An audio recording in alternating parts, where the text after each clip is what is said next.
Com o patrocínio do Arno do Céu, nós teremos agora um filme.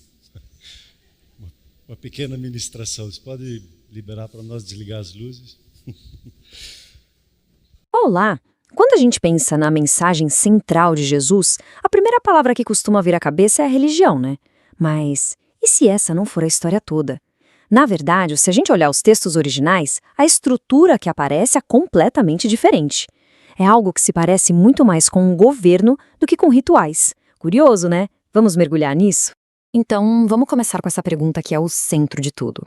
E se a ideia principal nunca foi fundar mais uma religião no mundo? Se a gente parar um pouquinho e deixar essa ideia de lado só por um instante, uma perspectiva totalmente nova começa a aparecer, e ela muda tudo na forma como a mensagem é entendida e vivida. Para a gente conseguir pegar essa ideia nova, primeiro precisamos clarear uma coisinha que é rápida, mas olha, é absolutamente crucial.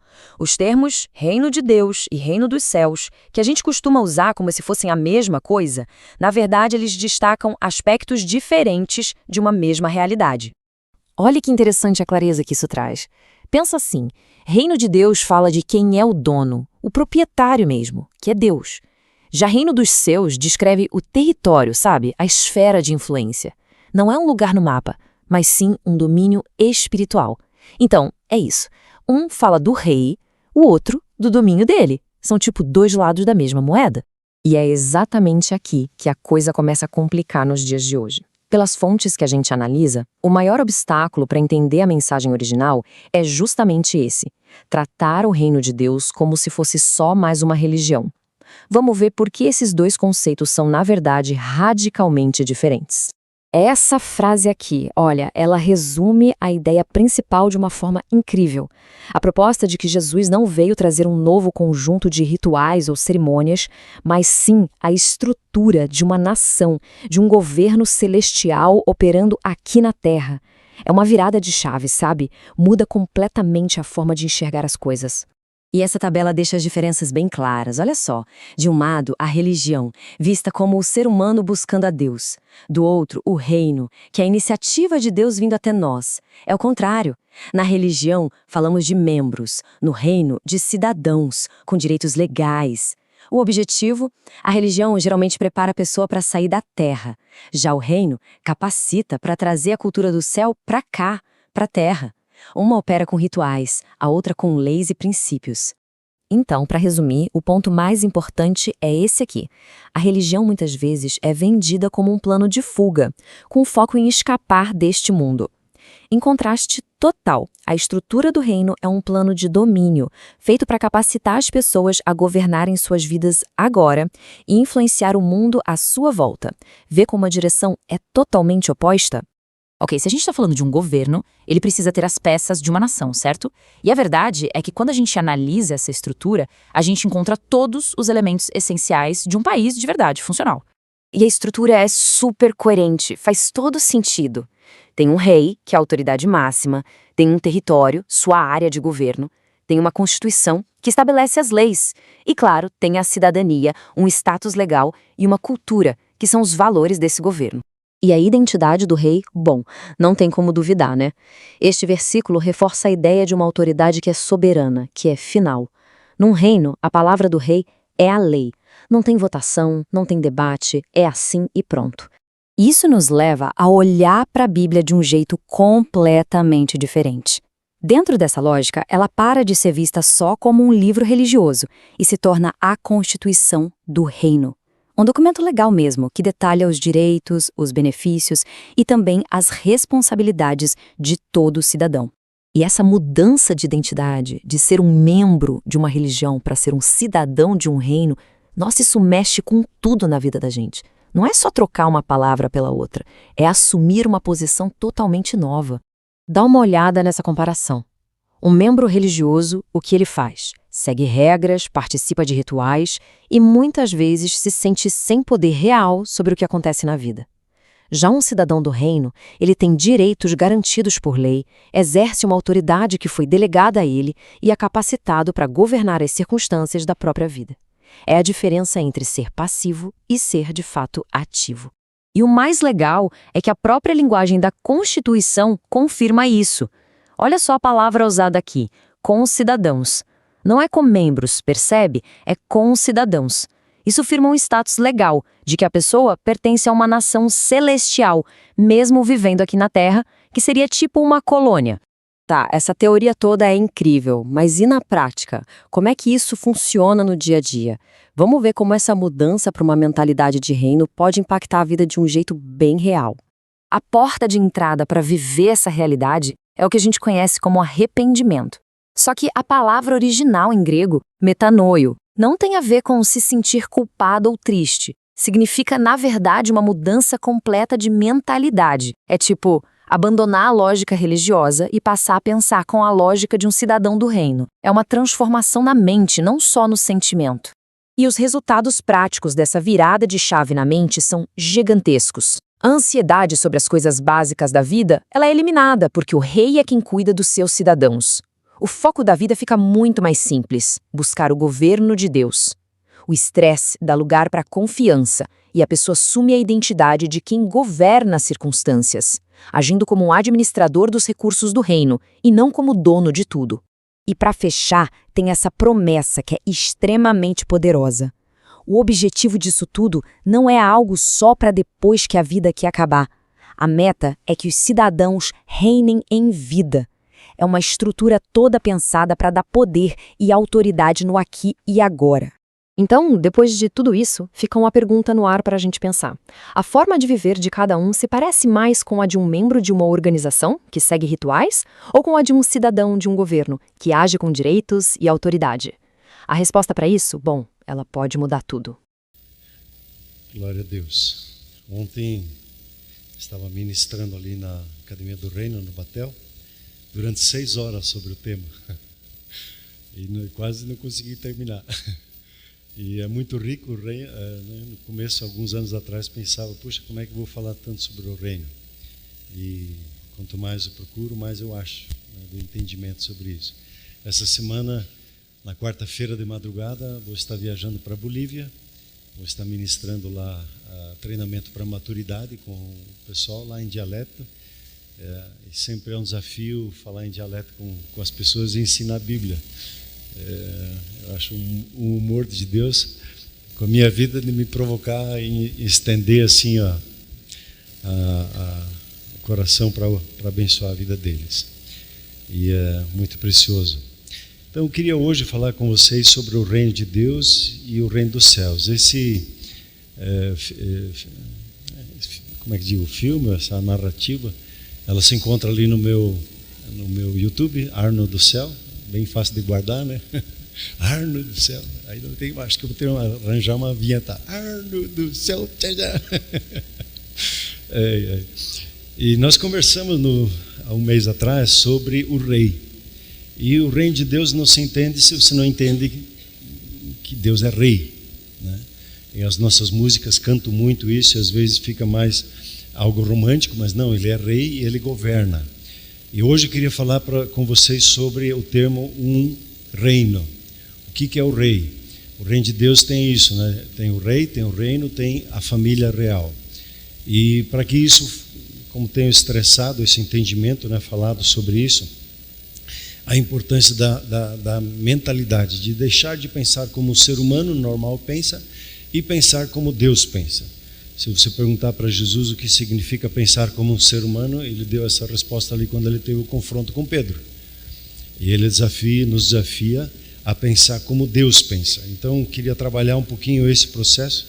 Eu vou procurar ser simples, não vou entrar muito no detalhe, porque pode ir longe a aula aqui, né? É quase uma aula, né, que eu vou compartilhar com vocês. Como eu disse já no mês passado, é o conteúdo de um curso universitário que eu estou preparando lá para a Christian Leadership University, e estou no processo de apresentar para eles a visão de reino. Eles não têm nenhuma matéria sobre o reino de Deus, e aí, com uma maior cara de pau, perguntei lá, e aí, vocês têm, não têm? Posso fazer? O Espírito Santo dando ousadia, né? Muito bem. Queria comparar com você 2 textos.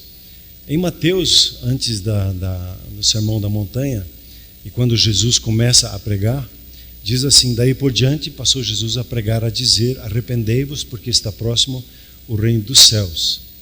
E em Marcos ele descreve a mesma história, né? Depois de João ter sido preso, foi Jesus para a Galiléia pregando o Evangelho de Deus, dizendo: o tempo está cumprido e o reino de Deus está próximo. Arrependei-vos e crede no Evangelho. O reino de Deus chegou, ele está próximo, tem proximidade na sua vida, como respirar.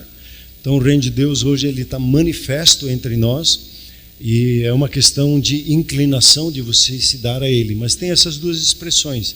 Por que tem as duas expressões? Uma, em primeiro lugar, que Mateus, o público dele eram judeus, e os judeus eles não pronunciam o nome de Deus, então ele achou um termo para chamar reino dos céus. E como vocês viram, o reino dos céus identifica o território, onde que Deus governa. E os céus, quando diz lá em Efésios 2, versículo 6, nós estamos assentados nas regiões celestes em Cristo Jesus. Então, quando fala dos céus, fala do mundo espiritual. E você já tem aprendido, já tem caminhado, se não, pense sobre isso, que o reino espiritual que governa o natural. Não é o natural que funciona independente. Há uma movimentação espiritual ao nosso redor e você tem aí o império das trevas e o reino de Deus e a autoridade do nome de Jesus que está sobre todo o principado, potestade. Você vai entendendo aí o que diz lá em Efésios, que Jesus ele foi colocado acima de todo o principado e potestade na região celestial. O nome de Jesus tem autoridade absoluta. Você pode dar uma glória a Deus por isso? Amém? E quando fala então o reino de Deus, ele está falando do dono. O reino pertence a Deus, ele é aquele que detém a propriedade e a soberania, né? Aqui nesses dias nós também lemos sobre as bem-aventuranças, você tem elas em Mateus e em Lucas. Mateus diz: bem-aventurados os humildes de espírito, porque deles é o reino dos céus. E Lucas relata assim: bem-aventurado vós os humildes, porque vosso é o reino de Deus. Então, falando, como diz ali no filme, dos dois lados da moeda, falando a mesma coisa, mas com momentos específicos que nós precisamos entender quando nós vemos e falamos sobre o reino dos céus, que ele tem a ver com o reino espiritual que governa o reino natural nosso, e que nosso Deus ele é o Deus desse reino e que governa ele. Aqui você tem um comparativo, né? O reino de Deus, Deus é o dono, e no reino dos céus é o território. Por que isso aqui é importante entender? Porque às vezes nós olhamos para o natural e nós queremos que no natural as coisas aconteçam primeiro, sem ter antes vencido as coisas no espiritual. Quando nós falamos assim, nós queremos ter um governante temente a Deus, e nós muitas vezes pensamos na estrutura de governo. E Deus não está preocupado com a estrutura de governo, Ele está preocupado com o coração.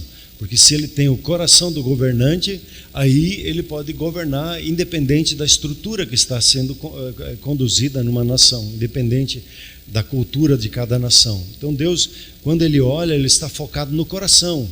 E o território, que é o nosso coração, que é o nosso espírito, é a conexão com o mundo espiritual. Então o nosso coração é o ponto mais sensível nosso de recebermos a influência correta, como diz lá em Provérbios capítulo 4, 23. Então, o reino de Deus, você tem aí pelo menos mais de 100 ocorrências nas Escrituras, e 70% delas o Senhor Jesus usou. Paulo, quando olha para Paulo, às vezes não se percebe isso, mas ele ensinava sobre o reino de Deus. Veja lá em Atos, no final, nos últimos versículos de Atos, ele estava preocupado em manifestar o reino de Deus. E o reino dos céus, você tem aí 32 ocorrências usadas aí no livro de Mateus. Tem uma coisa interessante também para entender, o pastor Ideu tem enfatizado isso muito bem. O reino de Deus ele já é presente na sua vida. E depende da sua busca, do seu querer, da sua entrega, da sua rendição a Ele. Os humildes de espírito, a quem pertence o reino dos céus, ele é conquistado pelas pessoas humildes, que se humilham diante de Deus e dizem simplesmente: Senhor, eu não sei. Às vezes você é chamado para liderar ou amar uma pessoa, servir uma pessoa e orar pela libertação dela. Normalmente o primeiro sentimento é de medo, de insegurança, que não é um sentimento que vem do reino de Deus. Mas quando esse sentimento vem, você substitui ele por um sentimento da parte de Deus, que é um reino de Deus, que ele diz assim, é capaz. Então, quando eu sinto a minha fraqueza, na minha fraqueza o poder de Deus opera. Eu posso ser humilde diante de Deus e dizer, eu não sei o que falar, eu não tenho uma palavra, eu nunca vi uma pessoa ser curada, mas Deus pode começar com você para curar pessoas na sua família. A questão é estar sempre na disposição. O humilde está disponível. Senhor, eis-me aqui. Como Isaías, quando respondeu à pergunta de Deus, quem posso enviar? Ele disse, eu estou aqui. Então, o reino de Deus ele é muito presente na nossa vida.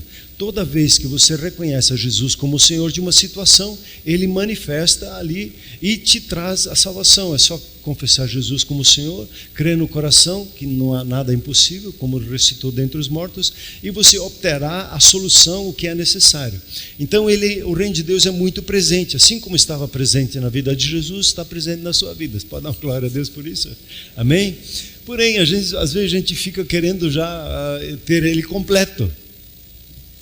E às vezes a gente se frustra porque ainda não está completo, né?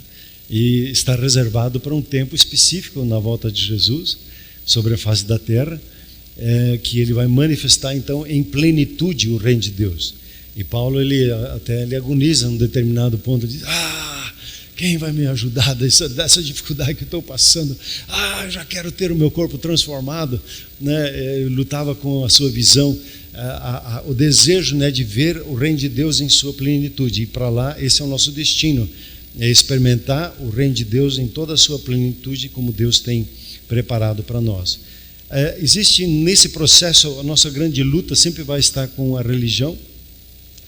Eu estava falando para a Silvia, a Bíblia nunca chama os filhos de Deus de cristãos. Ela relata que os filhos de Deus foram chamados de cristãos, mas Deus ele fala de uma forma distinta sobre os seus filhos. Ele fala a eles como diga assim, eu sou um filho de Deus. Diga às mulheres, eu sou filho de Deus. Diga aos homens, eu sou príncipe de Deus. E as mulheres, diga, eu sou princesa de Deus. Podemos dizer, nós somos cidadãos dos céus.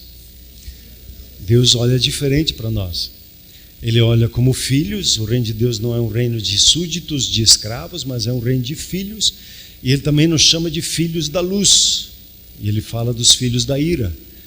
E a sua posição ela é distinta. Então, a religião ela tem essa dificuldade nossa de buscar do nosso esforço alcançar Deus, enquanto que o reino de Deus vem ao nosso encontro, né? Eu só me disponho e Ele se manifesta na minha vida. Você não é no reino de Deus, você é um cidadão. E como cidadão, você tem, eu vou levar o meu passaporte, e quando eu chego na divisa, eu apresento que sou brasileiro, sou um cidadão, e chego na Bolívia, estou sob a proteção do Estado brasileiro. Se acontecer alguma coisa naquele país, o Estado brasileiro, a embaixada lá vai procurar o que está acontecendo e vai me proteger. Então, quando você é cidadão, você tem direitos constitucionais, tem autoridade delegada e também tem responsabilidades nesse reino. O foco operacional aqui da religião é ir para o céu. Isso às vezes causa até conflito para nós, mas a gente sempre ouviu, a gente canta isso, que a gente quer ir para o céu, quer ir para o céu. E aí quando chega na hora de ir para o céu, fica lutando contra. O nosso propósito, conforme, por exemplo, a oração de Jesus, né, é trazer o céu à terra, que santifique o nome dele na nossa vida, né, a autoridade do nome de Jesus na nossa vida, que venha o reino de Deus e a sua vontade manifestando sobre a face da terra. E o sistema de acesso na religião tem a ver com cerimônias, com tradições. Às vezes a gente pergunta, como é que é o esquema, né, para curar alguém? A gente fica procurando esquemas e no reino de Deus não é assim. É por governo do Espírito Santo na nossa vida e por palavras específicas conforme a situação. Estava ouvindo essa semana o testemunho de um irmão que uma família que mora lá em Balneário Camboriú, e ele recebeu um telefonema que uma família do Rio Grande viria pedir oração pela família. Deus o usa com curas e sinais. E lá em Camboriú, e ele ficou meio assim, ficou um tanto, entre aspas, inseguro. Ele disse, hoje eu não vou atender, mas amanhã, depois do meu tempo de consagração, eu preciso procurar Deus sobre isso. que Deus quer falar? Eu nunca vi isso acontecendo, como é que isso acontece? E a família vinha trazendo um menino autista. Esse menino, ele tinha alto grau de autismo, ele não tinha contato visual, não falava nada, ele só ficava no celular assim, todo dia. E aí o pastor foi buscar a Deus, orou e recebeu uma alegria muito grande sobre aquela situação. E ele mandou chamar a família. A família veio, ele veio com aquelas botas de borracha que estavam na chácara, com barro, entrou na sala e a família estava meio baixa. Ele estava todo feliz porque Deus tinha testificado com ele, tinha dado palavra para a cura do menino. E aí eles conversaram um pouquinho, ele impôs as mãos e deu ordem sobre o cérebro do menino para que ele se alinhasse como Deus tinha planejado para ele ser. E quando ele disse amém, o menino estava assim, soltou o celular e teve contato visual. 3 dias. Eles voltaram para casa. Pai sai do banho, envolto numa toalha, e o menino vem correndo no corredor e abraça o pai. Diz: pai, eu te amo. As primeiras palavras do menino de 6, 7 anos. Impressionante, né? Não está como ficar assim, indiferente. É o reino de Deus se manifestando, trazendo poder ali para a cura, para a salvação, né? E para isso nós precisamos de metanoia, mudar a maneira de pensar.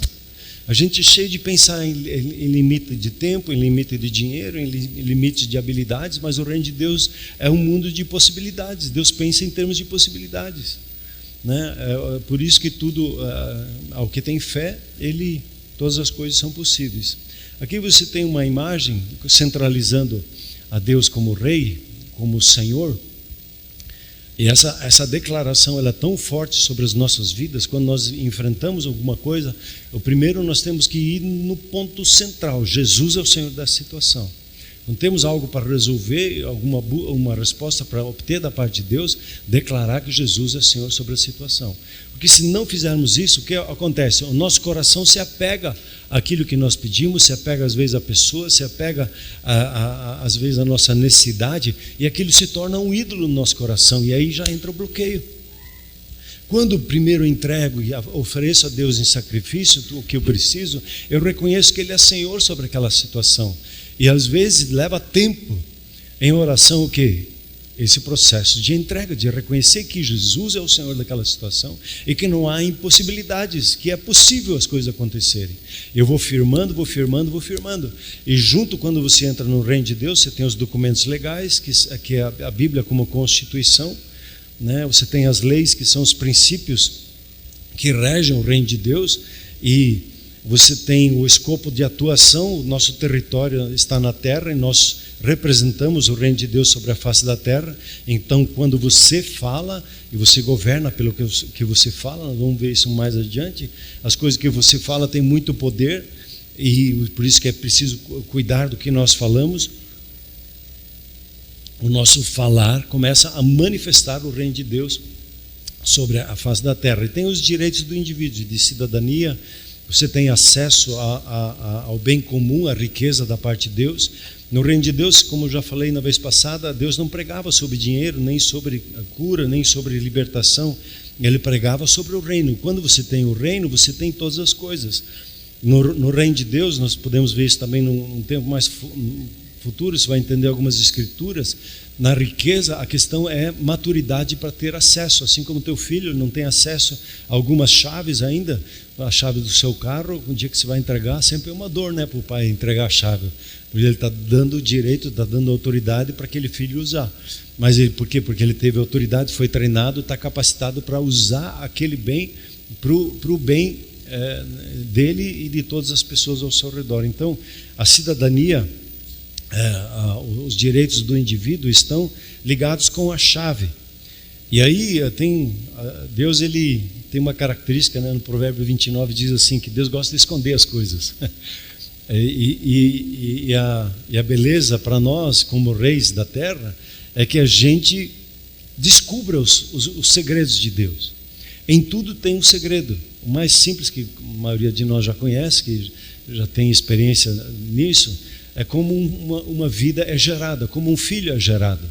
Tem todo um procedimento, tem um protocolo que acontece, para que isso aconteça debaixo de bênção da parte de Deus. Então, quando se pega uma chave e você vai usar a chave, você precisa ter a chave correta para cada situação. A Silvia e eu, quando nós entramos na casa que moramos hoje, tinha um cesto de chaves lá. E a gente não descobriu, não sabia para que era aquela chave. A gente jogou fora a chave. Tentamos ali não funcionou. Não tem serventia.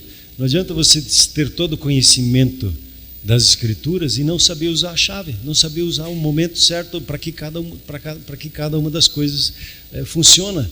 Então, as chaves, elas têm os seus princípios, né? Tem essa dinâmica. O Espírito Santo prescruta o coração de Deus. E Ele revela ao nosso coração aquilo que nós não pensamos, não imaginamos, não vemos, não sentimos, não vimos ainda acontecer, mas Ele desperta em nós o que está no coração do Pai. E aí você começa a orar o que está no coração do Pai. E aí o que acontece? Aí você ativou uma chave na terra e o céu começa a concordar com você e começa a manifestar. Só que isso é um processo, são processos que acontecem. E você vai descobrindo as coisas de Deus, o que? Nessa dependência, reconhecendo que Jesus é o Senhor, reconhecendo que Ele governa todas as coisas, e você vai trabalhando e conhecendo as Escrituras e a lei de Deus, como Deus ordenou todas as coisas, para que você experimente o reino de Deus em plenitude.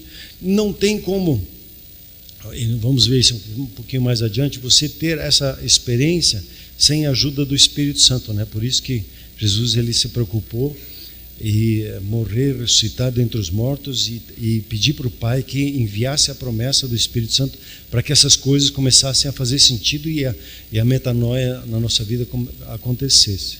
Na sequência, quando nós entendemos que nós vivemos nesse ambiente do reino de Deus, do reino dos céus, e que nós temos essa experiência da chave, você tem o entendimento da cidadania, você é um cidadão dos céus e por isso os anjos de Deus protegem a sua vida, porque você tem essa cidadania. Você tem uma cultura que é a sua cultura, a expressão visível, do jeito que você fala, as coisas que você fala. Você não chama uma pessoa de burro mais, nem a si mesmo não se chama de burro. Por quê? Porque que se faz isso é digno do inferno, diz as Escrituras. Então, cuide do que se fala, porque na sua fala está a fonte de vida ou da morte. E tudo que você expressa, a opinião, quando nós falamos sobre o governo, a nossa opinião como igreja é muito importante que nós falamos do governo. Se nós desgraçamos as autoridades que estão sobre nós e realçamos a maldade das trevas, nós estamos, na verdade, fortalecendo o império das trevas sobre a nação brasileira. Então, nossa palavra, quando falamos sobre o governo, a nossa cultura é de bênção, é de declarar o favor de Deus, é dizer, sim, Deus traz tudo à luz que precisa ser trazido à luz. O Senhor tenha misericórdia das pessoas, livra elas dessas confusões, mas livra a nossa nação, manifesta o teu reino com paz, com justiça, né? Essa cultura, o jeito de fazer as coisas, o jeito de se vestir, do jeito de falar, do jeito de tratar pessoas, tem a ver com a cultura. E aí já mencionei um pouquinho do bem comum, no inglês tem a palavra commonwealth, que você tem o benefício, né? Que você pode acessar conforme a necessidade. Coloquei aqui como ameaças ou a intimidação para que o reino de Deus não se manifeste na nossa vida. Você tem aqui alguns bloqueios. Primeiro é a religião, né? A mentalidade endurecida. Jesus fala lá em Mateus 13, quando ele vai conversar com os discípulos e eles pedem, Senhor, nos ensina essa parábola do semeador. E ele disse, as pessoas, elas não é dado para elas conhecer as coisas do reino de Deus, porque elas são pesadas de ouvir. Elas ouvem com mau gosto, elas não têm interesse. Por que eu vou compartilhar a riqueza para as pessoas que não têm interesse? Que estão só ali participando sem um coração desejoso das coisas. Então, esse é um bloqueio religioso. Outro bloqueio é a ignorância. Eu não sei como o reino de Deus funciona. Então, eu tenho uma teologia, um pensamento sobre Deus defeituoso. Por exemplo, achar que o nosso propósito é ir para o céu. Nosso propósito é trazer o céu na terra. É uma teologia defeituosa. Porque se eu penso em termos de fugir daqui, o mundo que se lasque. Eu quero ir para o céu. E se eu conseguir levar alguns, está bom.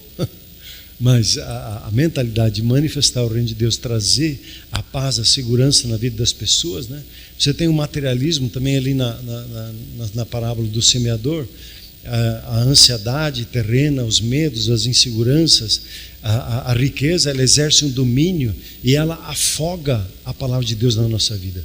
A palavra de Deus não consegue prosperar na nossa vida. Então é um bloqueio a ser vencido. Outro bloqueio é a ação espiritual do inimigo. Também no texto ali é dito que quando vem a palavra de Deus, ela é proclamada sobre a sua vida, o inimigo vem como um pássaro e tira aquela semente, rouba a semente, porque o reino de Deus começa com uma semente, com uma palavra da parte de Deus. Tudo que eu preciso para acontecer qualquer coisa na vida, eu preciso de uma palavra. Uma palavra que procede da boca de Deus, e essa palavra que procede da boca de Deus, para uma situação específica, para uma pessoa específica, ela gera o que foi enviada para ser feito, né? Então, nós precisamos perceber que existem dificuldades sim para que a gente avance, mas a gente não está vendido na situação, porque o Espírito Santo é o nosso grande ajudador. Ele está ao nosso lado, nos fortalecendo, nos ajuda quando a gente erra. Ele não fica nos condenando, ele fica nos encorajando a aprender dos erros, a aprender das nossas dificuldades, para que a gente consiga avançar. Então, o reino de Deus, ele tem esse mistério. E como ele opera na prática? Aí você tem aqui 3 fotos que resumem as diferentes parábolas ali de Mateus 13, em especial ali.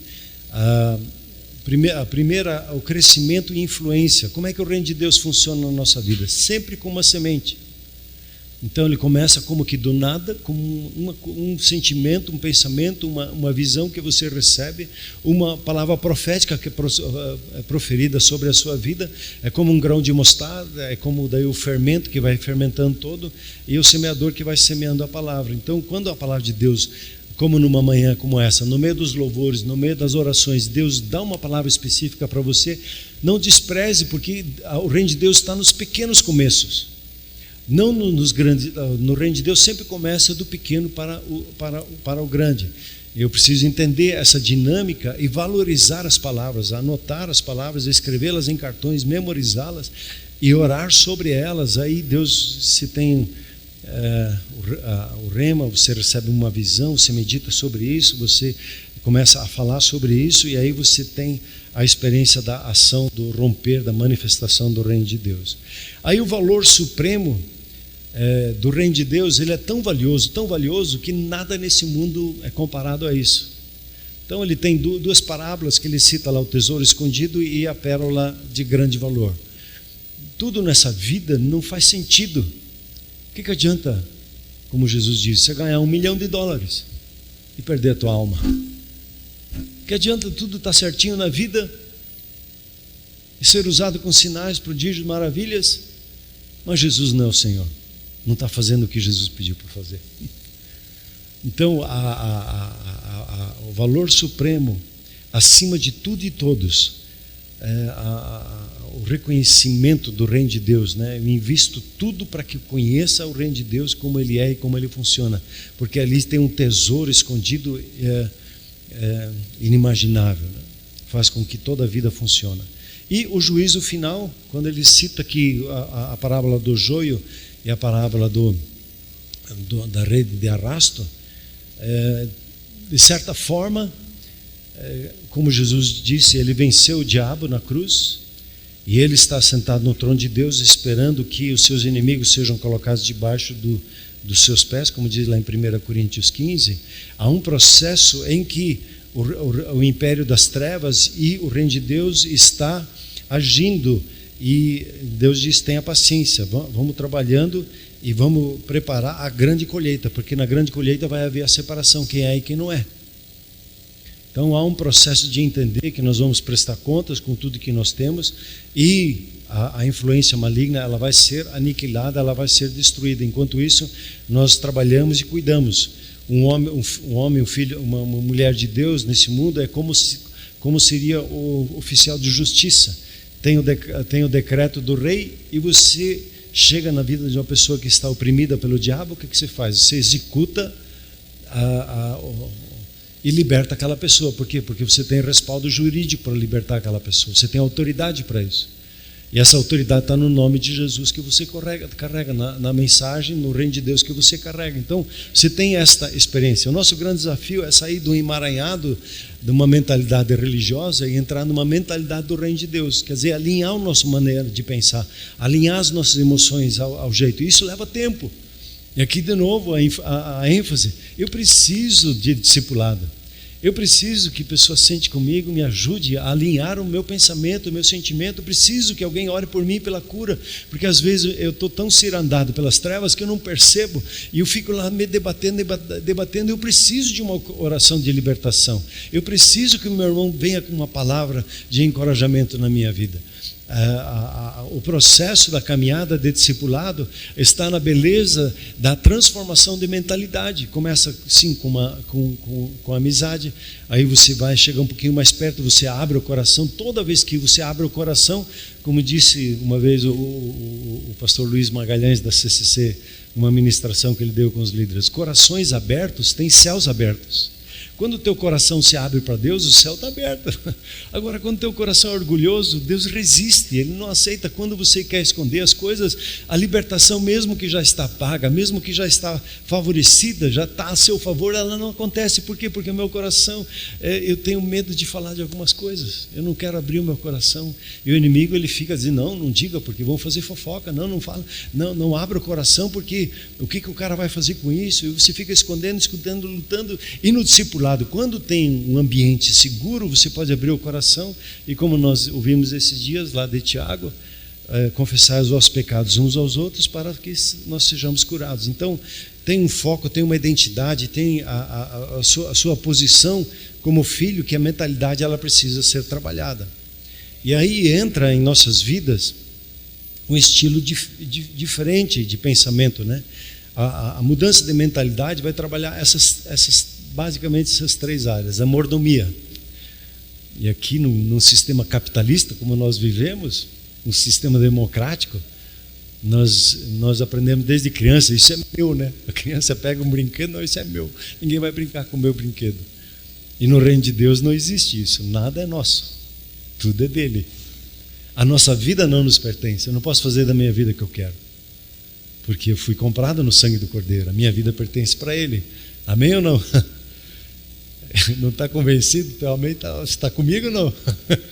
Amém? Então, nós somos apenas mordomos dos recursos, né? E quanto melhor nós nos tornamos mordomos, quanto melhor nós administramos os recursos de Deus a favor do reino de Deus, o que acontece? Deus vai acrescentando na nossa vida, né? Então, podíamos, no reino de Deus, a propriedade privada, ela não tem mais. Tudo que nós temos pertence a Ele. A generosidade, então, por consequência, sem medo. Senhor, como é que o Senhor quer que eu abençoe o meu próximo? Com o meu tempo, com a palavra, às vezes com uma oferta. É de aprender que tudo que você tem é para servir os seus irmãos. Como é que Deus atende a oração de uma pessoa na face da terra? Por intermédio de outra pessoa. Você é a resposta de oração. O pastor Werner já falou isso aqui alguma vez? Não.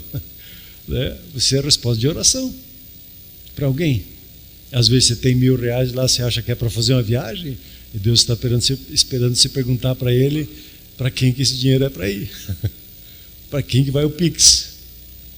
Mas aí o nosso pensamento, sentimento de acumuladores, né? Porque no capitalismo a ideia é de acumular, de ficar acumulando. Aí você lê Mateus 6 e Deus diz, o reino de Deus não é de acumular, ele é de abençoar. Há uma mudança, né, de mentalidade, e a generosidade, como nós já conversamos há uns tempos atrás, todo mundo pode começar com R$1, para depois um dia chegar a ofertar 1 milhão.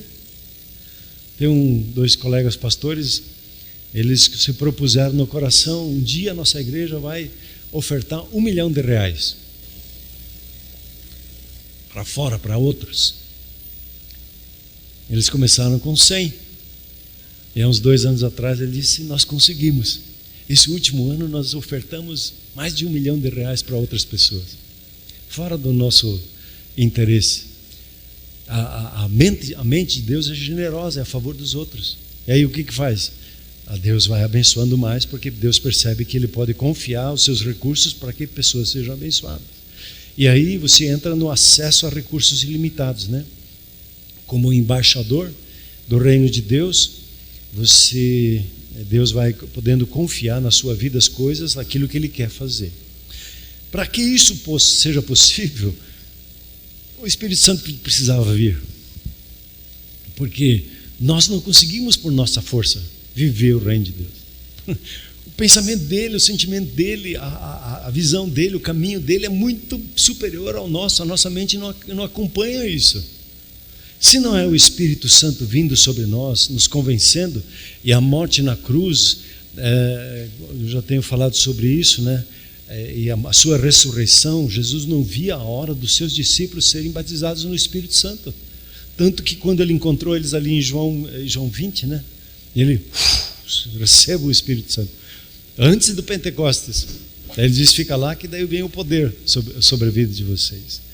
E a necessidade dessa conexão, porque o Espírito Santo, ele é, dentro de um pensamento de colônia, ele é o governador, ele é o representante legal do céu sobre a face da terra. Por isso que quando se diz assim, o Espírito Santo é a pessoa mais importante sobre a face da terra, é isso mesmo. O relacionamento com ele que faz com que o reino de Deus aconteça. A gente tenha entendimento e a visão do reino de Deus na nossa vida. E aí, quando o reino de Deus ele começa a trabalhar na nossa vida, o que acontece? Ele vai gerando a cultura, o caráter. O fruto do Espírito não é nosso, é dele em nossas vidas.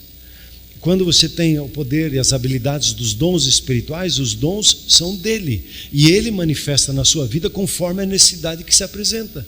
Todos os dons, não posso dizer, eu tenho esse dom, esse é meu dom. Não, todos os dons são dele. E conforme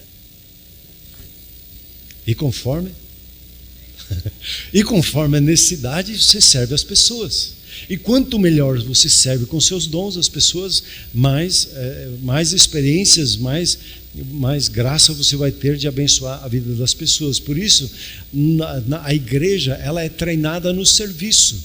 E você vai entender também que no reino de Deus ele não funciona por posição de cargo, ele funciona por atividades de serviço. O reino de Deus não é um reino de hierarquias. O reino de Deus é um reino de propósitos, onde o que você faz, você pega para servir o seu próximo. Tudo que eu tenho é para servir o meu próximo. Eu recebo o entendimento das Escrituras, não é para que eu possa me lisonjear de alguma forma, é para que eu possa servir melhor aqueles que me ouvem e abençoar as suas vidas e fortalecer as suas vidas.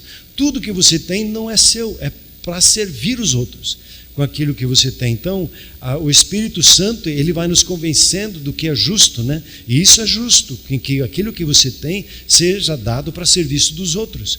Quando ele vem na sua vida, você recebe também uma linguagem de governo, né? Em Atos 2, eu falar em línguas começou a se estabelecer. Ou você tem a experiência pela própria palavra de Deus, que você abre a ela, e você tem a boca de Deus se abrindo para você entender. A sua gratidão é uma linguagem do reino de Deus. O falar em salmos é a linguagem dos céus. O cantar cânticos espirituais, por isso que nós cantamos, é uma linguagem dos céus, para que o Espírito Santo se comunique com você. As imagens, a sua imaginação, elas são linguagens do reino de Deus para tocar a nossa vida e ajudar a servir as pessoas.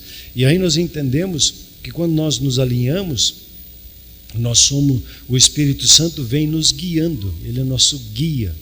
Ele é aquele que nos dá a direção administrativa no nosso dia a dia, como conduzir a nossa agenda. Amém, meus irmãos? Concluindo, se pela ofensa de um reinou a morte, no caso Adão e Eva, muito mais o que recebem a abundância da graça e o dom da justiça reinarão em vida por meio de um só, Jesus Cristo. Eu tendo a revelação soberana que Deus é Rei, Ele é Senhor na minha vida, eu consolido esse fundamento no meu coração. Eu recebo a habitação do governador do Espírito Santo na minha vida. Existe aí a reintegração do Espírito Santo no tempo humano, né? O Espírito Santo ele estava em Adão e Eva e ele voltou a manifestar na face da terra em Jesus. Então, o primeiro, o segundo Adão. E agora você tem essa habilidade, e quando o Espírito, você reconhece a Jesus como Senhor, e você é batizado cheio do Espírito Santo, experimenta a plenitude do Espírito, o chamado na sua vida é para reinar em vida. Não se deixar governar por sentimentos, por opiniões. O reino de Deus, ele governa na nossa vida por meio do Espírito Santo. Amém? Você recebe essa palavra? Amém? Vamos nos colocar em pé, por gentileza. Tudo.